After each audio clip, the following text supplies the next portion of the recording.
dangerous it is. That's one. He introduced them to the gun. He let them know the function, and he let them know how dangerous it is. Isn't it dangerous introducing kids to it? But what do you do when you bring it up home every day? When he's always on behind his back, he was an occasional man. Will he now not introduce it to them and let them go and play with it? Tell me which one is better.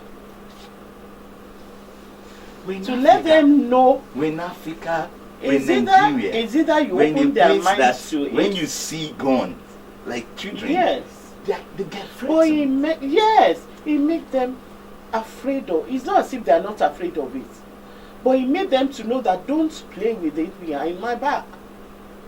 It is dangerous. If he leaves it unintroduced, if he leaves it like, they will get curious. You know how children are. And then one day, they will. Let me give you an example. One day I came back, I was tired, and I put my glasses on the table. By the time I woke up, my baby went there and unscrewed it, removed the lens, put it down, and pieces it for me before I woke up. They are that curious. They will do it. So if you don't want them to tamper with it, let them know what it is. He wasn't introducing them to as if introducing a friend. He was very stern and very serious about it. And he warned them, don't you ever go there unless, so they will put it there. They never touched it, unless it's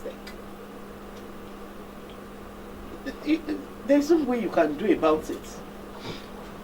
Children are curious. Don't you think it would have been better that, okay, he comes to the house, he goes to another room that they will never get into, and, and... In your own house, which room will your children not get into? The more you hide it, the more curious they are.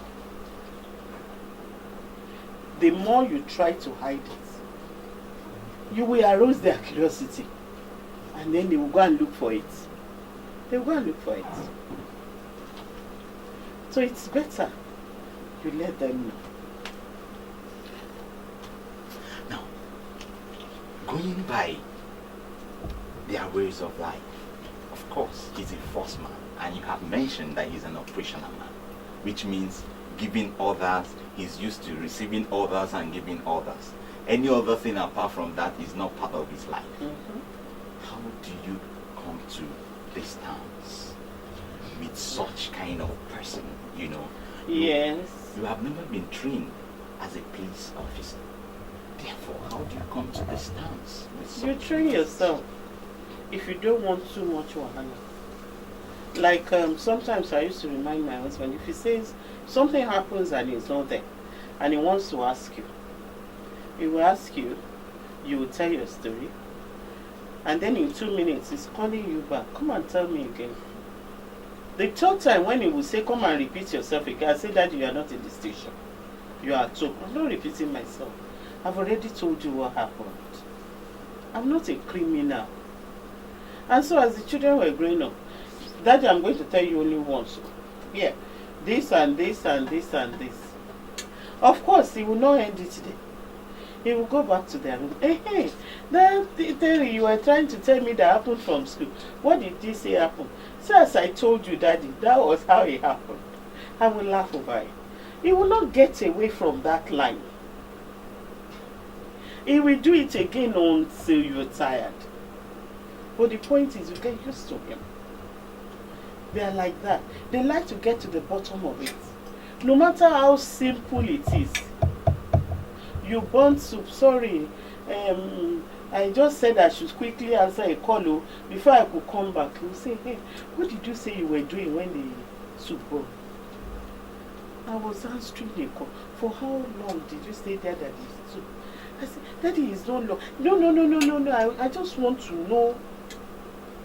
It's their training. It's inbuilt. You can't take them away from them. It's part of their personality. Either you take it or leave it, believe me.